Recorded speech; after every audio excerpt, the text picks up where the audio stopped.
Welcome to Valpo FUMC Online. We're excited to have you here as we continue doing some stories of faith. Today we're going to hear a story from Pastor Marc Waltz. Marc is a pastor and a church consultant. You can actually go to his website at Mark, that's M-A-R-K-L as in laugh, Waltz, WALTZ.com, and I'll probably put that on the screen so you can see it easily. You can go there and check out what he does. He's a great guy. We recently had him come and do a couple of sessions with our staff, and so we really got a lot from it. So thankful to have Marc. Marc, thank you for agreeing to do this. Yeah, it's an honor to be with you. Thanks. Yeah, you know, what we're going to do today is Marc has a powerful, heartbreaking story. But it's a story of faith, and it's a story of how God works and how he moves. And so that's kind of what we've been doing so far, taking stories that looked like they were going to be tragic, and then God intervened and did beautiful things from it, kind of a beauty from ashes kind of instance. So Marc, let's just talk about your story and the significance that this has played in your life. Yeah. You grew up in the church. You're one of 7 siblings. Yep. Where do you fall in that? I'm second oldest. 5 sisters and a brother. 5 sisters and a brother. And you're the second oldest. All right. So your brother, where does he fall in it? He's 5 years younger than me, so he's the second youngest. All right. Or third. All right. I have an older sister. Good. Well, that sounds like fun stuff growing up with a lot of kids. Often it was. Yeah. Most of the time it was. Yeah. Right. So your dad was a pastor. When you were in middle school, your dad became a pastor. Yep. My dad was a pastor as well. What was that like for you? Did you enjoy being a pastor's kid? You know, I was the compliant child. So I was eager to earn approval, respect. Everyone had to like me, as far as I was concerned. And so, this whole church, religious, spiritual pathway, as a PK or not, even before my dad began pastoring, I wanted to do the right things, do them the right way, obey the rules, all of that. Engage in spiritual practices. I wanted to soar, and I wasn't thinking this, I wanted to soar to be seen or recognized. That wasn't my thought. But at the core, I wanted to please. So as a compliant kid, when my dad began to pastor in middle school, it was a small country church initially. And so, I was great with it. I felt like, wow, I'm even more in my element. And really, in a small church and a middle schooler who had some sense of, direction, compliance. I was a big fish in a little pond. Yeah. In a lot of ways. Yeah. Well, I was the opposite. I wasn't compliant, and I was the kid that climbed on top of the church building and threw rocks at cars when they went by, just because I thought this is going to be funny. You drive by a church and get hit by a rock. I thought that was funny. Now I think it's terrible, and hopefully I don't miss heaven because of it. And yet there's a little bit of me that is envious of yeah. your willingness to go outside the box. But go ahead. Well, I don't know how much I should say on camera because I don't know the statute of limitation laws in the state of Arkansas, but that's fine. So your dad's a pastor. Later on, you become a pastor. You moved to, when you're right around 30 years old, you moved to the Northwest, Pacific Northwest, to become a youth pastor. And while you were there, in just a short period of time, something happened that really rattled your life. Tell us what you experienced. Yeah, so we hadn't been there but a few months in this role, maybe 4 to 6 months or so. I get a call from one of my sisters who's informing me, along with the rest of my siblings, that another sister going to marriage counseling had felt safe enough in that environment to, for the very first time ever, admit to anyone, tell anyone about the sexual abuse that she suffered as a kid from our dad. That phone call was surreal. It was, didn't feel like this was a story about our family. Growing up in the church, even before my dad became a pastor, we, as a family, sang together in churches. We, on our kind of area of churches, central Indiana, were esteemed and respected, and how do they raise those 7 kids, and how they all turned out so great, and all that suddenly became just a crumbled heap in front of me, because this was no longer true. Because then what followed almost immediately was the story of other siblings saying, yeah, that happened to me too. Yeah, Dad did that to me too. And so suddenly we had this big question. How do you even deal with this events that happened 20 years ago or so? And then we learned that my older sister, her daughter, who was 5 at the time, began talking about things that Grandpa had done to her. So it moved from this couple decades old history of trauma that needed to be dealt with to a here and now kind of story that we need now to intervene and do something. And so it was a tumultuous, surreal. Yeah, I don't have other words to describe the emptiness and the shock. And for even as a 30-year-old, you know, you look up to your dad and think the world of your dad, and so that had to have been a painful thing. So the next thing is you're on a plane headed back to Indiana as a family to confront your dad. Is that kind of how that happened? So my wife Laura and I hopped on a plane after consulting with our staff in Tacoma, trying to get some wisdom from them. We've never been here before, ever. We fly back to confront my dad, but first we stopped and did a meeting at one of my sister's house with all the siblings and spouses. It's the first time we'd been face to face since all this came out. There was something cathartic about that, and at the same time agonizing to look, around this room and go, holy crap, what in the world? What are we doing here? Yeah.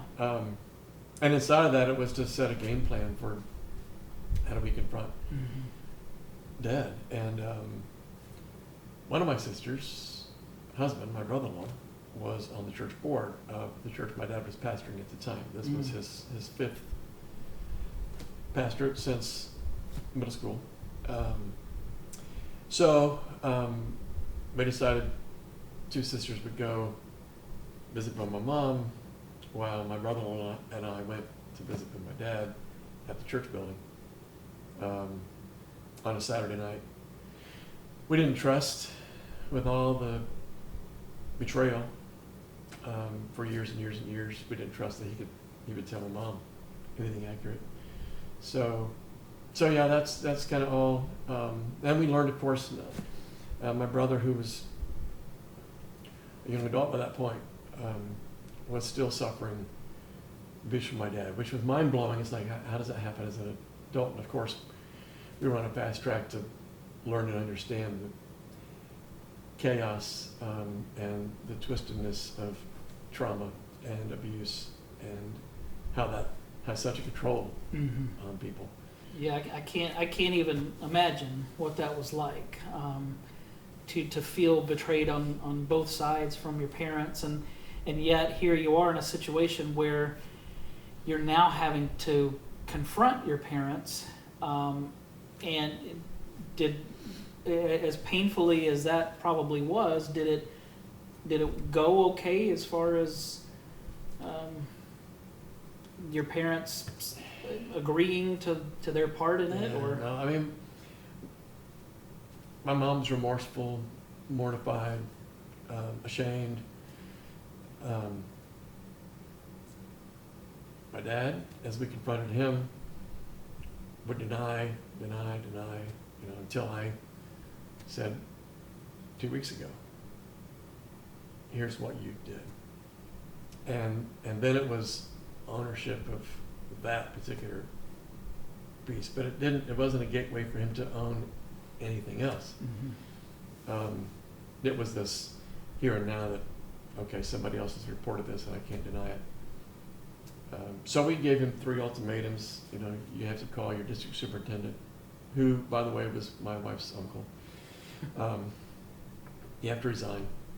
You need to seek counsel. You got to get therapy, and you need to call CPS, because if you don't call Child Protective Services, then a sister and myself, we've talked to counselors who are subjecting themselves to a risk of license Sure. because they hadn't reported it yet. Right. And so they were giving us the weekend to make that happen. If he didn't, then they were bound by law to Right. make the call and report. So he did that. He called the district superintendent that evening, resigned. He wasn't at the church any longer after that. On Monday, he did make those 2 calls, and from there, all that you might expect, investigations began, and he ended up serving jail time. There was a lot of, my siblings, statute of limitations had passed, but they were allowed to testify at the sentencing, which 2 or 3 of them did. So he didn't serve long. I think he was sentenced for 4 years and served 16 months. Yeah. Wow. So, because this is kind of a lot, even though I have heard your story, it still is a lot to unpack emotionally from my standpoint, even because my heart breaks for you and for your family, and even for your dad. I hurt for even for people who've done wrong. Yeah. And because I just know, though I haven't done that, I've done plenty that I'm not proud of, and Yeah. If not for the grace of God, who knows where I would be. So you go through this, and because of the trauma involved in this, you start going to counseling. Yeah. And through your counseling sessions, even some deeper things come out of that. What started to surface Yeah. in your counseling sessions? So I started immediately meeting with the counselor that was on our church staff back in Tacoma. As you said, just to deal with the trauma of the entire family, the abuse of trust. And so I began in just a few months to feel withdrawn, depressive. And as I continued meeting with my counselor, like every week, there were events that I remembered as a kid that I hadn't tied to abuse. The abuse portion of those memories I didn't remember. But as I began to tell those stories to my counselor, I began to have recall of my own sexual abuse from my dad, my cousin, my grandpa, and You had suppressed this. I had suppressed it. Yeah, and we've all read and heard stories of the ability of this humanness with which we're created to almost protect ourselves, in ways. So it was not a conscious memory. Now, the reality is, I began to understand how I lived all my life to that point, Mm-hmm. with all the shame Mm-hmm. from all that as a child. not understanding the source of the shame, not understanding the source of hiding. And also began to realize that as an adult, I had experienced too many times this ominous sense that if everyone knew my whole story, even prior to this abuse coming to light, they wouldn't like me, they wouldn't approve of me, they wouldn't, and that was shame, right? Suggesting that at my core I was worthless, unlovable, etc. And through that counseling I began to understand that. Now before I got very far, however, the depression continued, it worsened. I went from being late showing up at the office to missing half a day to missing a whole day, to lying in bed for more than a day. Ultimately, when my counselor, thank God for his giftedness and discernment and ability to ask the right questions, learned that I was in fact suicidal, and I thought through 3 or 4 ways that I could check out and just be done. He got with my wife and ran a literal intervention, got me to a hospital in Seattle, to a psych ward, where I was inpatient for 11 days. Nearly got kicked out of there the first day because I'd had to sign a document that I would not attempt anything or harm myself. And within the first 24 hours, I found a push pin someplace and had scratched up my wrist, and I had to call to see if there were other places that would accept me.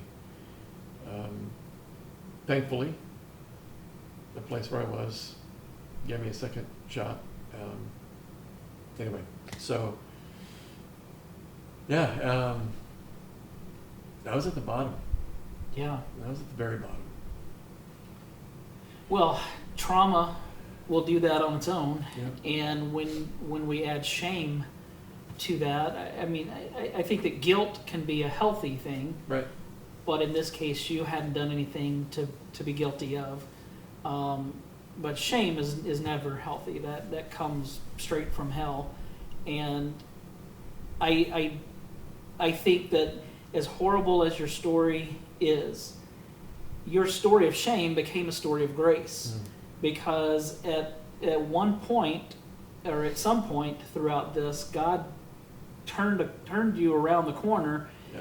and you started to see a light at the end of the tunnel. So what did He do that brought you through?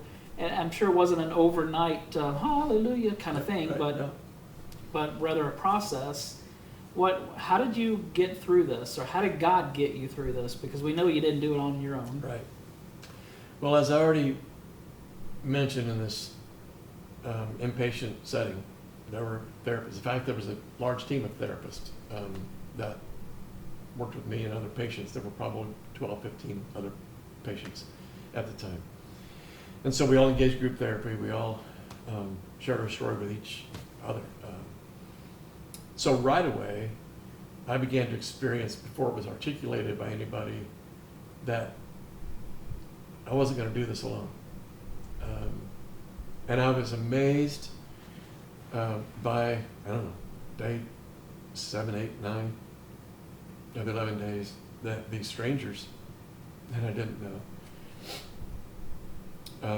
how much I needed and how much they came to mean to me. And it wasn't just misery loves company. It was somebody else understands my story. Somebody else gets the story. These people, and again, I didn't know I needed any stranger to accept me. But when I experienced their acceptance of me and my story and all the shame, all the crap, it was pretty remarkable. And then from there, as I was released from inpatient to begin a 30-day outpatient process, I had an assignment from one of my therapists, and it was to go back home and, beginning with my wife, tell my wife, and then tell 3 friends I trusted individually. So 4 sit-down conversations, and tell each of them my entire story. and this wasn't about tell my story of sexual abuse. It was tell my story of shame. And so it was unpack both all the things I didn't want anyone to know, whether that was thought life, fears, avoidance, well, all the things, right? Unpack it, which was a monologue of 2 hours of dumping on my wife and these friends. It was the first time, aside from the hospital, it was the first time I had told anyone in my personal life everything, which is, I mean, every time I say that out loud, I'm like, I don't remember being aware that I was keeping anything from my wife. And yet, as I got really honest about it, certainly I was, right? Yeah. At the end of my dumping with each of them, all of them, starting with my wife, either leaned across or stood and pulled me up and embraced me. It wasn't one of those church hugs, right, where you get the pat on the back. It was a holding. And each of them pretty much said, like it was a script, there's nothing you could ever do that would cause me to love you less. Nothing you've ever done that would cause me to think differently of you than what I already do. And it was the first time I experienced grace. Growing up in the church. Now, when I say that, I don't want to throw the baby out with the bathwater. Right. I suggest that my experience of baptism and that all that was didn't count somehow. But we only experience, I came to learn, we only experience grace where we're willing to reveal Wow. ourselves to the light. So all those years of keeping parts of me hidden and guarded, right? Even I didn't want to think about it, admit to it, own it. Light not shining there, I couldn't experience. That doesn't mean God's unconditional love and grace wasn't already active from God. Yeah. But I wasn't experiencing it. And I couldn't experience that grace until I let it all be exposed. And that's what I experienced with my wife and those three friends. Wow. Was this first time ever safety, vulnerability. You know, vulnerability is this incredible risk that any of us take when we can't predict, have a guarantee of the outcome when I say what I'm about to say. And that's what happened in those conversations. Wow. I had no That's idea. powerful. I knew it was going to look at me. And I don't think of that as courageous. I feel like it was for the first time in my life that I was awake. Yeah. And being fully awake, which I think, again, you know, to understand the gospel, understand salvation, understand what it means to, it's to wake up, you know, to what's already true about me. And begin to understand that at my core, who I really am is not how the shame has defined me, but who I really am is an icon. I'm an image bearer of God. Yeah. And that doesn't change regardless. So I'm rambling now, but That's a powerful lesson for us to learn. And so you're growing through this. You're working your way through it by the grace of God. And I'm sure it's been a long, long journey, and you probably still deal with pain even today. yeah. But you have allowed your pain to become your platform. You shared this story with our staff, and I'm guessing you've shared it with many other audiences, allowing the light not only to shine within, but allowing people to see.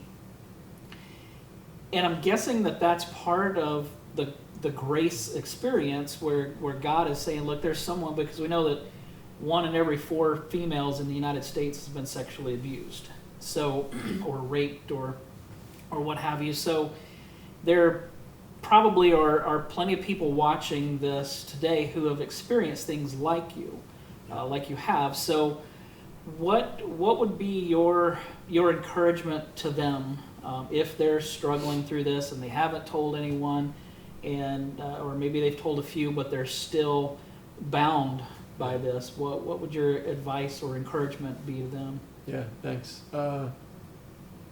One, you asked me previously how to get through all that.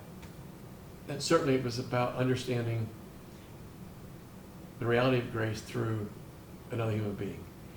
If I'm an icon, if I'm an image bearer of God, then every other human being is as well. And there is something divine in any human being with whom I connect to share my story. The healing is going to come through this human interaction. Mm-hmm. It is how God shows up. Yeah. Unfortunately, we live in this Western culture that is so individualistic. Even understanding the gospel and most of our churches Mm-hmm. is this individual focus of me experiencing forgiveness or salvation, and missing the story, even particularly from the Hebrew Scriptures, the Old Testament, that there's this communal reality to salvation, to forgiveness, to how we live life. It's easy to write off, discount Old Testament, right? But what we learn in that whole set of ancient work is there's a people Yeah.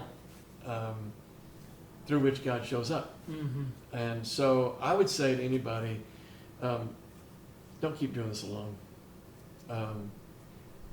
You're probably not going to step into a small group of 12 people and